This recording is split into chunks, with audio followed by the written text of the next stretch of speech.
తప్పకుండా పశ్చిమ నియోజకవర్గం అంటేనే కులమతాలకు అతీతంగా ఉండే నియోజకవర్గం. ఈ నియోజకవర్గంలో డబ్బుకి తావులేదు, మతోన్మాదులకి అస్సలు తావులేదు.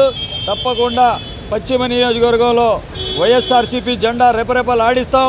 ఎవరైతే మతోన్మాదులు ఉన్నారో, ఎవరైతే బడాబాబులు ఉన్నారో, ఎవరైతే బ్యాంకులకు ఎగ్గొట్టి ఇక్కడ పశ్చిమ నియోజకవర్గంలో ఆజమాయిషీ చలాయిస్తాలని చూస్తున్నారో వాళ్ళందరినీ పశ్చిమ నియోజకవర్గం నుంచి ఈ యొక్క నియోజకవర్గ ప్రజలే తరిమి కొడతారని చెప్పేసి ఈ మీడియా సందర్భంగా తెలియజేసుకుంటూ, పశ్చిమ నియోజకవర్గం అంటేనే వైసీపీ అడ్డా. ఇది జగన్మోహన్ రెడ్డి గారికి ఈ హ్యాట్రిక్ దిశగా అడుగులు వేసి జగన్మోహన్ రెడ్డి గారికి ఈ యొక్క పశ్చిమ నియోజకవర్గ సీటుని గెలిచి నేను ఆయనకి కానుకగా ఇస్తానని చెప్పేసి ఈ మీడియా సందర్భంగా తెలియజేసుకుంటున్నాను.